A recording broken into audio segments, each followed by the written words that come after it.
Assalamualaikum warahmatullahi wabarakatuh. Bismillahirrahmanirrahim. Alhamdulillahirabbil alamin. Alhamdulillahilladzi bi ni'matihi tatimmu shalihat wa bi dzikrihi tatanazzalur rahmah wa bi syukrihi tazidul khairat. Wassalatu wassalamu ala man la nabiyya ba'dahu Sayyidina Muhammadin wa ala alihi wa sahbihi wa man tabi'a hudah. Rabbi shrah li sadri wa yassir li amri wahlul 'uqdatam min lisani yafqahu qawli. Amma ba'd. Hadratul kiram, bapak-bapak jamaah Masjid Syuhada rahimahullah.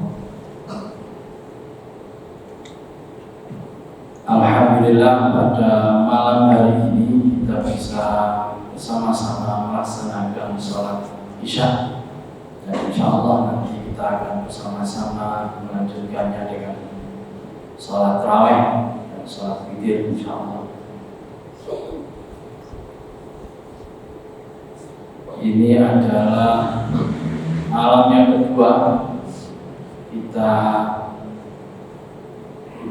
melampaui apa yang kita sebut dengan bulan Ramadan, dan alhamdulillah sampai sejauh ini semoga kita semua diberi kesehatan, kekuatan, kesabaran hingga nanti selesainya bulan Ramadan. Amin ya rabbal alamin. Bapak-bapak, ibunya, bapak-bapak ibu rahimahumullah, tentu dalam rangka bulan Ramadan ini kita tidak hanya berpuasa Ramadan, banyak ibadah yang bisa kita lakukan, banyak hal yang bisa kita jalani ketika bulan Ramadan ini. Di antaranya adalah ngaji atau belajar agama. Kesempatan bulan Ramadan kita mendapatkan banyak ceramah agama, kita mendapatkan banyak pencerahan, banyak wawasan, dan itu bapak-bapak yang kami hormati menandai bahwa kita alhamdulillah berada di jalan hidayah Allah Ta'ala. Kita semua on the track, benar-benar berada dalam jalan yang lurus, jalan siratal mustaqim. Bapak-bapak ibu yang kami hormati, Kanjeng Rasul Muhammad sallallahu alaihi wasallam dalam riwayat Imam Al-Bukhari, beliau bersabda, "Man yuridillahu bi khairan yufaqihuhu fid din." Siapa saja yang Allah kehendaki dia itu baik, maka Allah akan memberikan kepadanya pemahaman soal agama. Yufaqihuhu fiddin. Allah akan memberikan dia pencerahan, pelajaran hal-hal yang bersifat ilmu agama. Dan di kesempatan bulan puasa ini, alhamdulillah kita banyak menemui ceramah-ceramah agama yang tentu kalau kita berkenan untuk mengikutinya, itu adalah tanda baik kita semua. Alhamdulillah.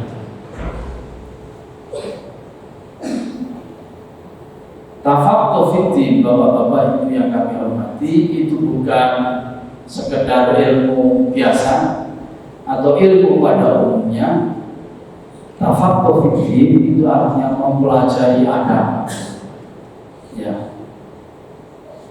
Inilah bedanya orang menyebut ulama dengan fuqaha. Sama-sama sebagai orang yang pintar, orang yang ahli, pakar. Tetapi kalau ulama sebenarnya adalah pakar segala hal, tidak tertentu. Tetapi kalau kita menyebut fuqaha, itu adalah ulama dan dia adalah betul-betul pakar agama.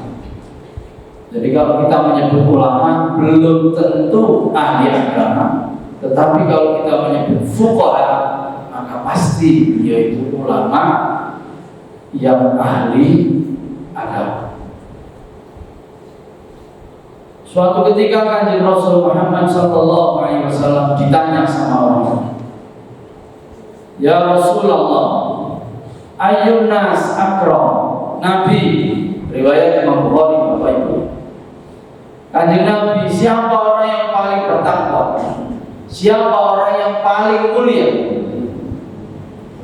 Kanjeng Nabi otomatis menjawab, akramun nas atqa, atau akramukum atqa. Orang yang paling mulia adalah orang yang paling bertakwa. Tentu jawaban Kanjeng Rasul Muhammad sallallahu alaihi wasallam ini merujuk pada ayat Quran, a'udzubillahi minasyaitonir rajim, inna akramakum indallahi atqakum. Sesungguhnya yang paling mulia di antara kalian adalah yang paling bertakwa, paling bisa menundukkan dirinya, paling bisa melawan terhadap setan-setan yang menyerangnya, orang yang bertakwa. Kemudian orang-orang yang bertanya tadi jawab, oh bukan itu maksud kami ya Rasul, itu enggak yang seperti kami maksudkan. Oh gitu. Oh kalau begitu kata Nabi, akramun nas Yusuf, orang yang paling mulia adalah Nabi Yusuf, kata Kanjeng Rasul Muhammad SAW. Kenapa? Karena Nabi Yusuf itu adalah nabi, beliau itu adalah bapaknya Nabi Yusuf itu adalah nabi, kakeknya itu adalah nabi, buyutnya adalah nabi.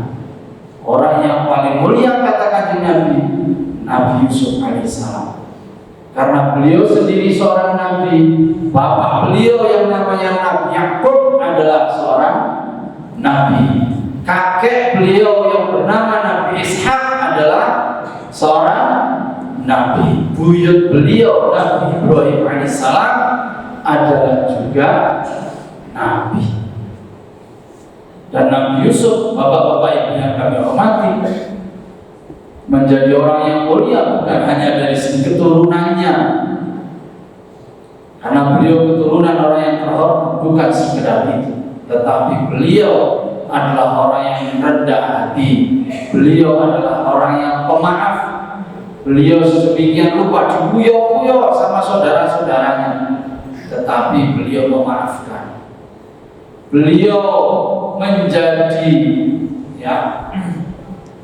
orang yang pintar, orang yang mempunyai kepakaran di bidang menafsirkan mimpi, mempunyai kepakaran di dalam manajemen, sehingga beliau kemudian dijadikan sebagai gubernur atau sebagai raja Mesir. Dan ketika beliau menjadi raja, beliau menjadikan pemerintahannya pemerintahan yang adil dan aman, memberikan kesejahteraan kepada masyarakat. Ini Nabi Yusuf alaihissalam, orang yang cakep, pinter, kaya karena gubernur, sudah sepatutnya kaya, berpangkat di dunia karena punya jabatan yang luar biasa, tetapi tidak sekedar menjabat. Beliau memberikan atau memiliki keadilan dan memberikan kesejahteraan kepada masyarakatnya. Nabi Yusuf alaihissalam.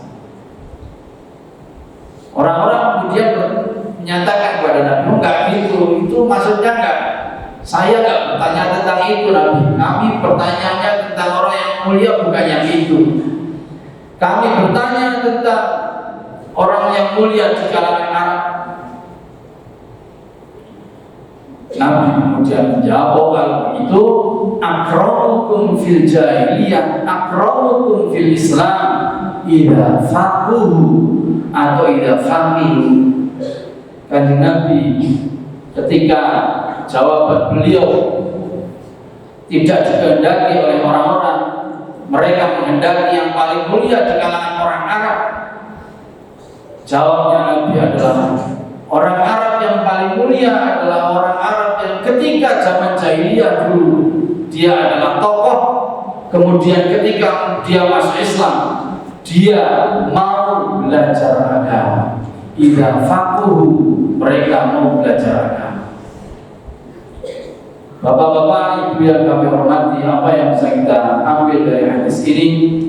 Kanjeng Rasul Muhammad sallallahu alaihi wasallam menegaskan kepada kita bahwa siapapun kita, barangkali sebelum ini kita adalah orang yang tidak tahu, orang yang gak punya warna, orang yang gak punya prinsip, gak punya pendirian, bahkan gak punya ideologi, tidak ada masalah. Tetapi ketika kita sudah komitmen, inni wajjahtu wajhiya lilladzi fataras samawati wal ardh, kita mau komitmen betul dan mau menambah kapasitas building kita dengan belajar agama. Jadi alhamdulillah bapak-bapak yang kami hormati, malam ini kita menyaksikan kita semua berada di jalur yang baik. Kita semua mau belajar agama, mendalami agama. Yang dengan itu semoga kualitas kita di dalam beragama, beriman lebih kuat, lebih baik lagi. Puasa kita tidak hanya sekedar menahan lapar, menahan haus, tetapi menahan hawa nafsu yang itu tentu saja lebih sulit, lebih sukar untuk kita lalui. Dan itulah yang dengan itu seperti kita dinyatakan la'allakum tattaqun, semoga dengan itu kita menjadi orang-orang yang bertakwa. Ya. Apa hubungannya belajar dengan puasa? Tentu saja penting sekali hubungan, erat sekali hubungan antara puasa dan belajar agama. Karena ayat Quran yang pertama diturunkan Allah kepada Kanjeng Rasul Muhammad sallallahu alaihi wasallam adalah tentang kita disuruh belajar. Iqra bismi rabbikal ladzi khalaq, khalaqal insana min 'alaq, iqra wa rabbukal akram alladzi 'allama bil qalam 'allamal insana ma lam ya'lam. Memang kita disuruh membaca Quran, membaca alam, membaca fenomena, ya. Tetapi bacaan kita tidak sekedar membaca huruf dan kata-kata. Kita membaca dan kita memahami apa maksudnya. Dan untuk bisa utamanya membaca Quran, ya kita harus belajar apa maksudnya Quran. Bahasa Arabnya, tadabburnya Al-Quran. Dan itu tidak bisa tidak, harus kita lakukan dengan mengikuti banyak pengajian. Jadi bapak-bapak ibu yang kami hormati, bulan puasa sungguh bukan hanya bulan Ramadan, sungguh bukan hanya bulan puasa. Tetapi mari kesempatan ini betul-betul kita manfaatkan dengan cara mengaji, memperdalam agama kita, memperdalam ajaran-ajaran kita, yang dengan itu semoga kualitas diri kita semakin bertambah, semakin kuat, semakin bertakwa. Sama-sama berpuasa tentu tidak sama, ya. Yang satu hanya sekedar menahan makan minum, yang satu menahan makan minum dan hawa nafsu dan seterusnya. Tidak hanya menjaga dirinya, menjaga kata-katanya, perbuatannya. Itu adalah puasa yang berkualitas. Maka bapak-bapak ibu, marilah kita manfaatkan betul-betul momen-momen puasa ini dengan kita perbanyak mengaji. Ya, saya kira demikian apa yang bisa saya sampaikan. Semoga bisa dipahami dengan baik. Semoga bermanfaat. Saya akhiri wallahu taufiq wal hadi ila sawa'is sabil. Wassalamualaikum warahmatullahi wabarakatuh.